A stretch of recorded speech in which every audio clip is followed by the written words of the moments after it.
India Legal presents Courts Roundup.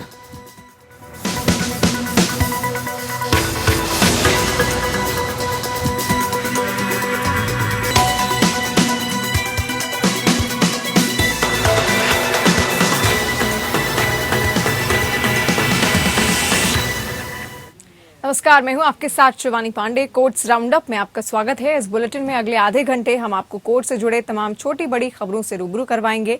Court की कार्यवाही और सुप्रीम कोर्ट से लेकर हाई कोर्ट और लोअर कोर्ट तक के फैसलों को आपके सामने रखेंगे। आगे बढ़ने से पहले एक नजर डालते हैं हेडलाइंस पर।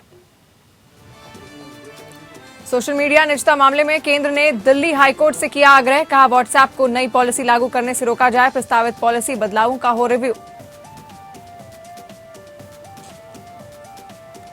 मनी लॉन्ड्रिंग मामले में दिल्ली हाईकोर्ट ने नहीं दी महबूबा मुफ्ती को राहत, ईडी के समन पर रोक लगाने से कोर्ट ने किया इंकार। पटियाला हाउस कोर्ट ने वकील महमूद प्राचा की याचिका पर अपना आदेश रखा सुरक्षित। कोर्ट ने कहा आरोपी को जांच की शर्तें तय करने की अनुमति नहीं। प्राचा ने क्लाइंट से बातचीत की प्रतिरक्षा के लिए दाखिल की थी याचिका। बॉम्बे हाईकोर्ट ने कहा बेटी अपने पिता की दूसरी शादी की वैधता पर उठा सकती है सवाल।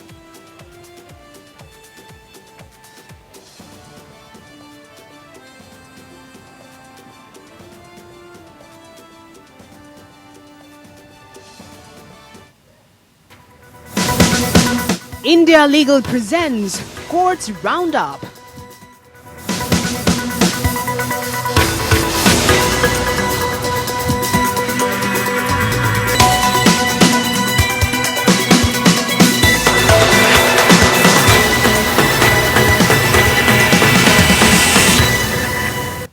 सोशल मीडिया प्लेटफॉर्म व्हाट्सएप की नई प्राइवेसी पॉलिसी को लेकर अभी विवाद थमा नहीं है। अब केंद्र सरकार ने दिल्ली हाई कोर्ट से आग्रह किया है कि व्हाट्सएप को अपनी सेवा शर्तों से जुड़ी नई पॉलिसी लागू करने से रोका जाएगा। इसके अलावा आईटी एंड कम्युनिकेशन राज्य मंत्री संजय धोत्रे ने लोकसभा में जानकारी दी है कि व्हाट्सएप से नए प्रस्तावित पॉलिसी बदलावों का रिव्यू करने के लिए कहा गया है। नई प्राइवेसी पॉलिसी को लेकर व्हाट्सएप की पूरी दुनिया में आलोचना हो रही है। नई पॉलिसी में व्हाट्सएप यूजर्स का डेटा पेरेंट कंपनी फेसबुक के साथ शेयर करने की बात कही जा रही है। इसको लेकर ही यूजर्स की ओर से सबसे ज्यादा चिंता जताई जा रही है। हालांकि व्हाट्सएप का कहना है कि उसके प्लेटफॉर्म पर सभी प्रकार के मैसेज पूरी तरह से एंड टू एंड एनक्रिप्टेड हैं। ना तो व्हाट्सएप और ना ही फेसबुक प्राइवेट मैसेज को देख सकता है। व्हाट्सएप की नई प्राइवेसी को लेकर दिल्ली हाईकोर्ट में कई याचिका दाखिल की गई हैं। इन्हीं पर कोर्ट सुनवाई कर रही है। व्हाट्सएप यूजर जो content upload, submit, store, send या रिसीव करते हैं, कंपनी उसका इस्तेमाल कहीं भी कर सकती है। कंपनी उस डेटा को शेयर भी कर सकती है। ये पॉलिसी 8 फरवरी 2021 से लागू होनी थी, लेकिन विवाद बढ़ने के बाद डेडलाइन को बढ़ाकर 15 मई कर दिया गया है। पहले दावा किया गया था कि अगर यूजर इस पॉलिसी को एग्री नहीं करता है तो वो अपने अकाउंट का इस्तेमाल नहीं कर सकेगा। हालांकि बाद में कंपनी ने इसे ऑप्शनल बताया था।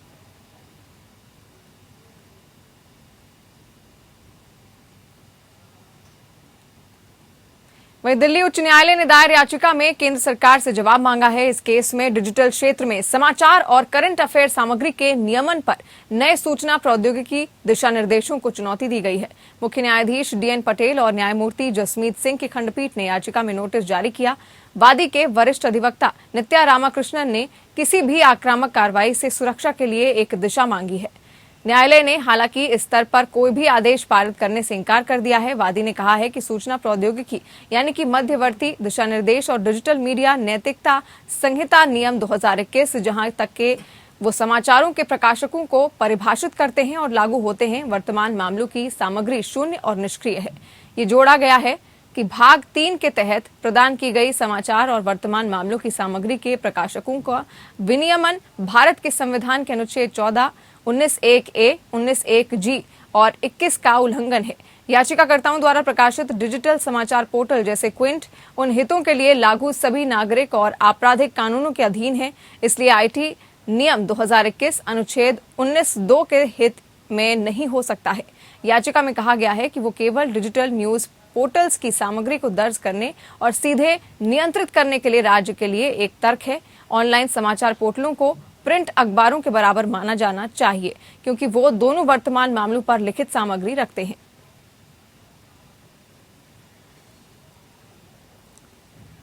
दिल्ली में पटियाला हाउस कोर्ट ने वकील महमूद प्राचा द्वारा दायर याचिका में अपना आदेश सुरक्षित रख लिया है। प्राचा ने अपने कार्यालय में दिल्ली पुलिस के छापे के संबंध में अपने विशेषाधिकार प्राप्त क्लाइंट से संचार या बातचीत की प्रतिरक्षा के लिए याचिका दाखिल की थी। दिल्ली पुलिस ने मुख्य metropolitan magistrate doctor Pankaj Sharma से प्राचा के खिलाफ जारी सर्च वारंट पर स्थगन आदेश खाली करने का आग्रह करते हुए कहा है कि एक आरोपी को जांच की शर्तें तय करने की अनुमति नहीं दी जा सकती है। सुनवाई की आखिरी तारीख पर अदालत ने दिल्ली पुलिस को इस मुद्दे पर अपनी प्रतिक्रिया दर्ज करने का निर्देश दिया था। विशेष लोक अभियोजक अमित प्रसाद ने अदालत को सूचित किया कि एजेंसी कोई लिखित जवाब दाखिल नहीं करेगी। फिर भी उन्होंने आवेदन पर मौखिक प्रस्तुतियां दी। प्रसाद ने तर्क दिया कि भारतीय साक्ष्य अधिनियम क्लाइंट के साथ विशेषाधिकार प्राप्त की धारा 126 के तहत दंड प्रक्रिया संहिता सीआरपीसी की धारा 93 के तहत तलाशी अभियान तक नहीं बढ़ाया जा सकता है। धारा 93 के प्रयोजनों के लिए अभियुक्त का कोई भी वर्गीकरण संविधान के अनुच्छेद 14 का उल्लंघन होगा। इसके बाद प्रसाद ने कहा कि जांच कानून के अनुसार है, क्योंकि दिल्ली पुलिस ने खुद प्रस्तावित किया था कि तलाशी अभियान चलाने के लिए एक मजिस्ट्रेट नियुक्त किया जाएगा। उन्होंने कहा कि एजेंसी आरोपियों द्वारा उपलब्ध कराए गए पेन ड्राइव से डेटा लेने के लिए कह रही है, ताकि इसकी जांच का दायरा सीमित हो जाए। एक स्थगन के लिए प्राचा के प्रॉक्सी वकील द्वारा अनुरोध भी प्रसाद द्वारा विरोध किया गया था। अदालत ने सोमवार 22 मार्च को आदेशों के लिए आवेदन सूचीबद्ध किया, जबकि प्राचा को स्पष्टीकरण दाखिल करने की अनुमति दी।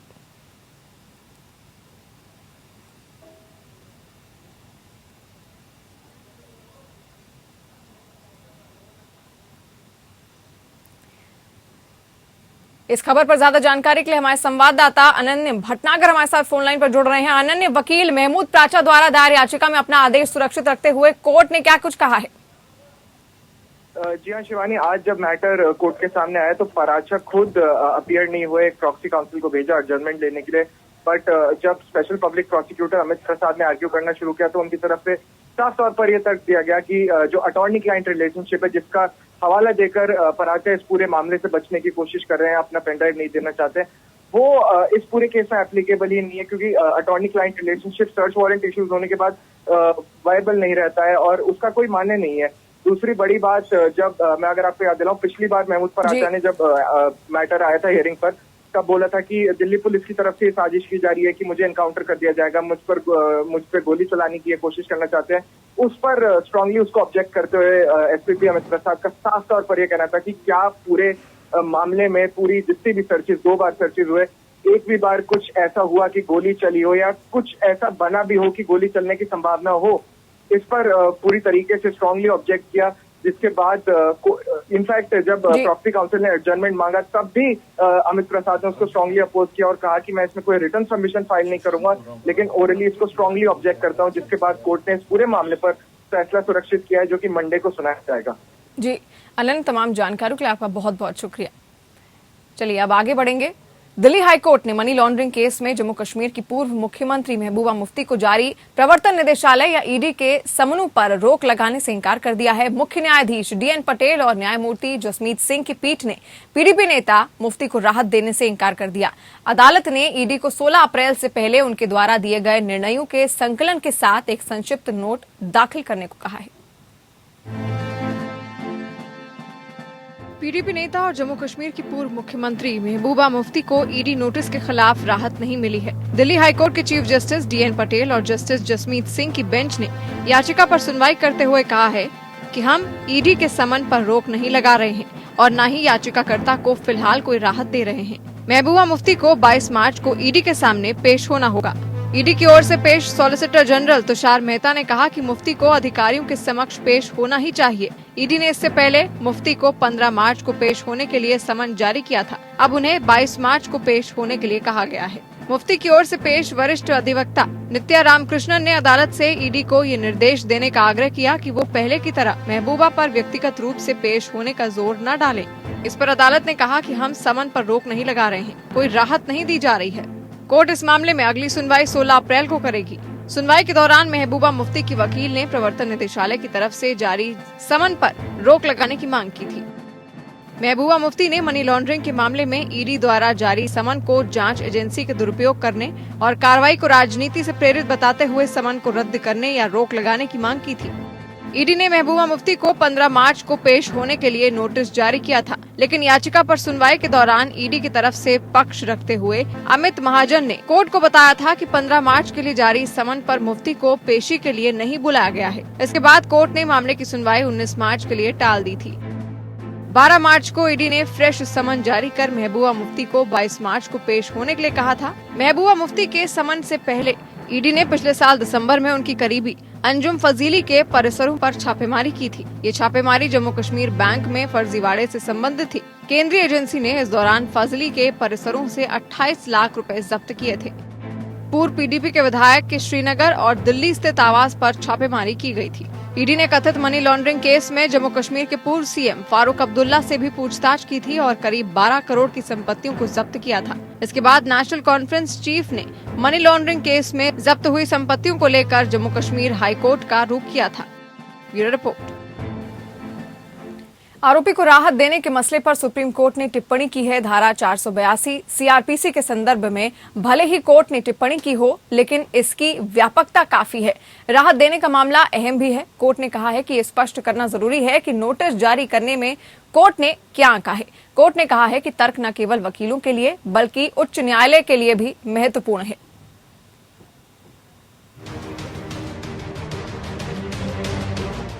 न्यायमूर्ति चंद्रचूड़, न्यायमूर्ति एम.आर. शाह और न्यायमूर्ति संजीव खन्ना की बेंच धारा 482 सीआरपीसी के तहत रद्द करने की शक्ति और जमानत या अग्रिम जमानत के जरिए जो अंतरिम राहत देने के लिए एक लंबित याचिका में रोक के तौर पर अंतरिम राहत या कठोर कार्यवाही न करने के आदेश देने पर विचार किया।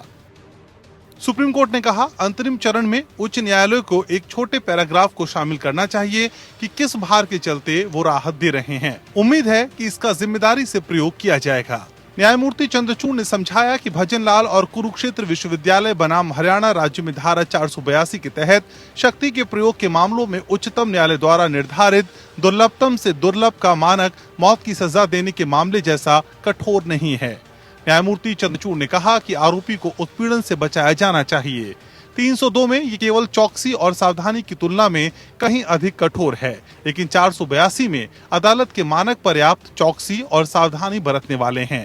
न्यायमूर्ति चंद्रचूड़ ने कहा, केवल पिछले एक हफ्ते एक मामला था जब उच्च न्यायालय ने 302 मामले में जमानत दी थी। Double murder, triple murder, high court ने सिर्फ इतना कहा कि प्रस्तुतियों पर विचार किया गया है और मामले के तथ्यों और परिस्थितियों में व्यक्ति को रिहा किया जा रहा है।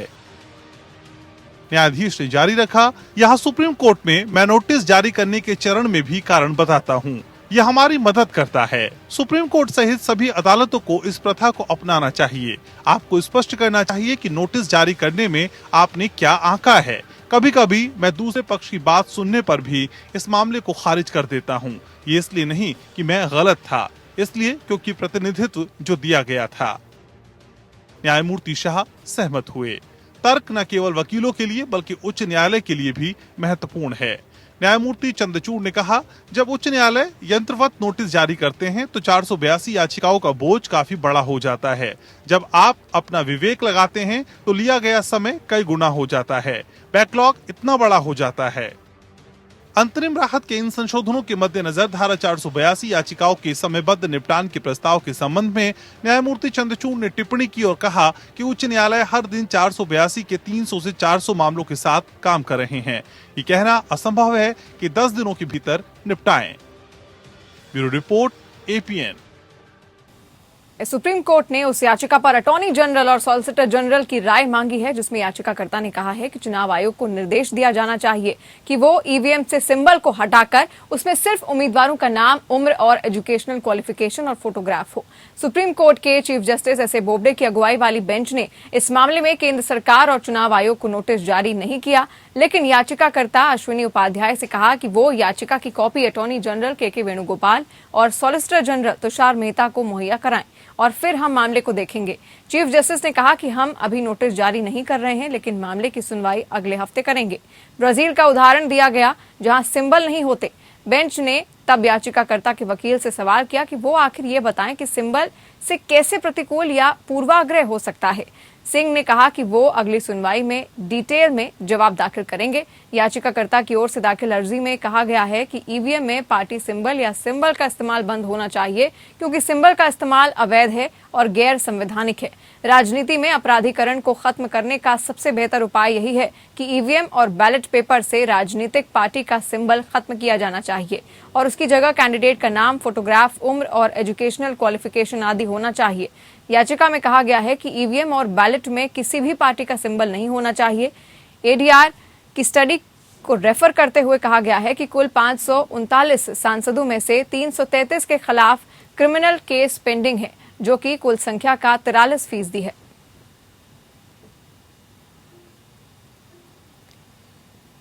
विधि और न्याय मंत्रालय ने भारत के मुख्य न्यायाधीश सहित सुप्रीम कोर्ट के सेवानिवृत्त न्यायाधीशों को लाइफ टाइम मासिक भुगतान बढ़ाने के लिए सुप्रीम कोर्ट जज रूल्स 1959 में संशोधन को लेकर अधिसूचना जारी की है। सुप्रीम कोर्ट जजेस रूल्स 1959 के नियम 3B के अनुसार एक सेवानिवृत्त सीजेआई अपने जीवन काल के दौरान एक अर्दली चालक और सुरक्षा गार्ड की सेवाओं के लिए प्रति माह 25,000 रुपए प्राप्त करने का हकदार है। इस खर्च में कार्यालय का रखरखाव भी अनुबंध के तौर पर शामिल है।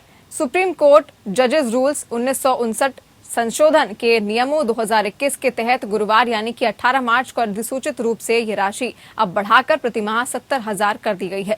इसी तरह एक सेवानिवृत्त सुप्रीम कोर्ट के न्यायाधीश पहले अनुबंध के आधार पर ऑफिस मेंटेनेंस, अर्दली चालक और सुरक्षा गार्ड की सेवाओं के लिए जीवन भर के 14,000 रुपए के मासिक प्राप्त करने का हकदार है। ये लाइफ टाइम का भुगतान प्रतिमाह रुपए 39,000 रुपए पर दिया गया है। इन नियमों में 2006 में अंतिम बार संशोधन किया गया था।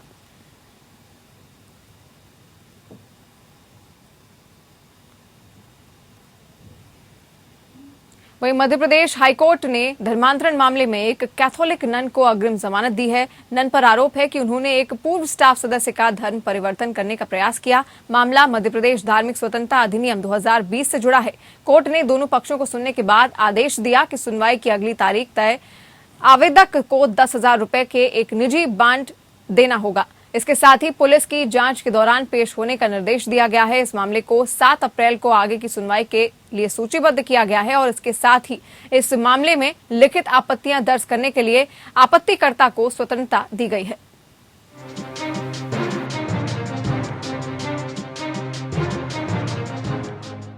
मध्य प्रदेश हाईकोर्ट ने एक कैथोलिक नन को अग्रिम जमानत दी, जो खजुराहो के sacred heart convent high school की प्रधानाचार्य हैं, जिस पर एक हिंदू महिला को ईसाई में धर्मांतरण करने के प्रयास का आरोप था।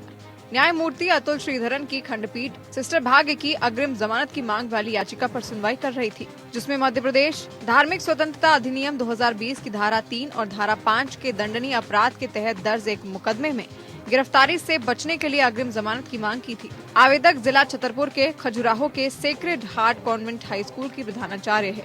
उनके खिलाफ मध्य प्रदेश धार्मिक स्वतंत्रता अधिनियम 2020 की धारा 3 और धारा 5 के तहत मुकदमा दर्ज किया गया। उनके खिलाफ आरोप ये है कि उन्होंने एक पूर्व स्टाफ सदस्य का धर्म परिवर्तन करने का प्रयास किया, जो उक्त स्कूल में सहायक लाइब्रेरियन के रूप में कार्य करती थी और बाद में खराब प्रदर्शन के कारण शिकायतकर्ता की सेवाएं समाप्त कर दी गयी। शिकायतकर्ता द्वारा यह आरोप लगाया गया कि शिकायतकर्ता के पति एक मानसिक विकार से पीड़ित है, इसलिए उनसे कहा गया कि अगर शिकायतकर्ता और उनका पूरा परिवार ईसाई धर्म में परिवर्तित हो जाता है तो उनके पति को ठीक कर दिया जाएगा। एफआईआर के मुताबिक आवेदक ने ये प्रलोभन दिया था कि ईसाई धर्म के भगवान हिंदू धर्म के भगवान से महान होते हैं। आवेदक के वकील ने कहा कि शिकायत झूठी है और इस शिकायतकर्ता की कॉन्वेंट की सेवा समाप्त किए जाने के कारण निराशा की भावना की वजह से दर्ज की गई। आवेदक ने शिकायत में कहा है कि शिकायतकर्ता को उनके खराब प्रदर्शन और दस्तावेजों की कमी के कारण स्कूल की सेवाएं समाप्त कर दी गई थी।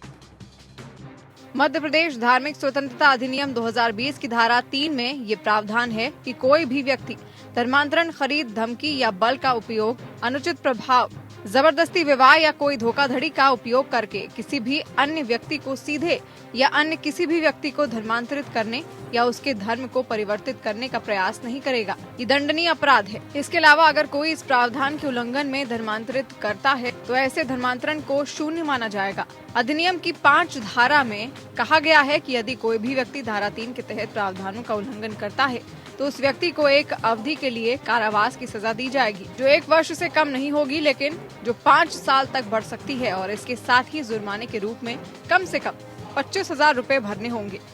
Bureau report. बॉम्बे हाईकोर्ट ने अपने एक आदेश में कहा है कि एक बेटी अपने पिता की दूसरी शादी की वैधता पर सवाल उठा सकती है। Justice RD. धनुका और जस्टिस वी.जी. बिष्ट की बेंच ने 66 साल की बेटी की याचिका पर सुनवाई करते हुए ये बात कही है। उसके पिता ने 2003 में अपनी पत्नी की मौत के बाद दूसरी शादी की थी। 2015 में उसके पिता की मौत हो चुकी है। 2016 में बेटी को ये एहसास हुआ कि उसकी सौतेली मां ने जब उसके पिता से शादी की थी तब वो पहले से ही शादीशुदा थी और उसका तलाक भी नहीं हुआ था। बेटी का आरोप है कि उसकी सौतेली मां उसके पिता की मानसिक हालत और बीमारियों के बारे में पहले से जानती थी और इसके बावजूद उसने शादी कर इसका गलत फायदा उठाया। बेटी का ये भी कहना है कि शादी के बाद उसकी सौतेली मां ने पिता की संपत्तियों को अपने नाम करवा लिया। बेटी का यह भी कहना है कि उसकी सौतेली मां ने कई उन अचल संपत्तियों पर भी कब्जा कर लिया जिस पर असल में उसका हक था। इसका नतीजा ये हुआ कि कानूनी रूप से जो उस संपत्ति के हकदार थे उन्हें वो संपत्ति नहीं मिल सकी। बेटी ने इस पूरे मामले में को लेकर फैमिली कोर्ट में याचिका दाखिल की है और मांग की है कि 24 जुलाई 2003 को उसके पिता और उसकी सौतेली मां के बीच हुई शादी को खारिज किया जाए। दूसरी तरफ सौतेली मां का कहना है कि 23 अगस्त 1984 को उसने अपने पति को उर्दू में तलाकनामा दे दिया था। मां का यह भी कहना है कि बेटी के पास शादी की वैधता को चुनौती देने का कोई अधिकार नहीं है। फैमिली कोर्ट ने इस मामले में सौतेली मां के पक्ष में आदेश दिया था। फैमिली कोर्ट ने कहा था कि बेटी को शादी की वैधता को चुनौती देने का अधिकार नहीं है, पर अब बॉम्बे हाईकोर्ट ने फैमिली कोर्ट के इस आदेश को गलत ठहराया है। हाईकोर्ट का कहना है कि बेटी के पास अपने पिता की दूसरी शादी की वैधता पर सवाल उठाने का अधिकार है। हालांकि हाईकोर्ट ने यह भी कहा कि शादी की वैधता पर फैसला लेने का अधिकार फैमिली कोर्ट का ही है। इसलिए हाईकोर्ट ने फैमिली कोर्ट को 6 महीने के भीतर इस मामले पर फैसला लेने का आदेश दिया है। बॉम्बे हाईकोर्ट की नागपुर बेंच ने उस जूनियर डॉक्टर के खिलाफ आपराधिक कार्रवाई को रद्द किया जिस पर कथित तौर पर लापरवाही बरतने के चलते कल्पेबल होमिसाइड का आरोप था, क्योंकि इस डॉक्टर की लापरवाही के कारण एक अस्पताल में 4 शिशुओं की मौत हो गई थी। शिशुओं के लिए निर्धारित इंजेक्शन कैल्शियम ग्लूकोनेट के बजाय लापरवाही के चलते पोटाशियम क्लोराइड दिया गया था। न्यायमूर्ति अविनाश जी गरोट और सुनील बी शुक्रे की खंडपीठ ने पाया कि तथ्यों के आधार पर जूनियर डॉक्टर के खिलाफ भारतीय दंड संहिता आईपीसी की धारा 304 के तहत कल्पेबल होमिसाइड का चार्ज नहीं लगाया गया है। बेंच ने आईपीसी की धारा 299 के तहत कल्पेबल होमिसाइड पर कहा कि सदोष मानव वध का मामला बनाने के लिए इरादा या ज्ञान का उपस्थित होना अनिवार्य है। पीठ ने कहा कि आईपीसी की धारा 299 के तहत मामला तभी बनेगा जब ये दिखाने के पर्याप्त सबूत हो कि ये कृत्य किसी व्यक्ति द्वारा इरादे या ज्ञान के साथ किया गया है। यदि ऐसा कुछ भी नहीं पाया जाता है तो कल्पेबल होमिसाइड के तहत अपराध नहीं माना जाएगा। अगर कल्पेबल होमिसाइड का कोई अपराध नहीं है तो आगे सवाल यह है कि क्या यह आईपीसी की धारा 300 के तहत परिभाषित हत्या का मामला है या आईपीसी की धारा 304 में परिकल्पना के अनुसार हत्या का मामला नहीं है।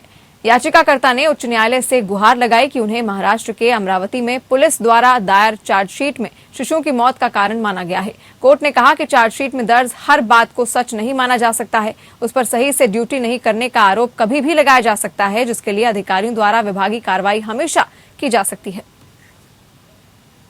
इसी के साथ कोर्ट्स राउंड अप में इतना ही। देश दुनिया की तमाम खबरों के लिए आप बने रहिए हमारे साथ। नमस्कार।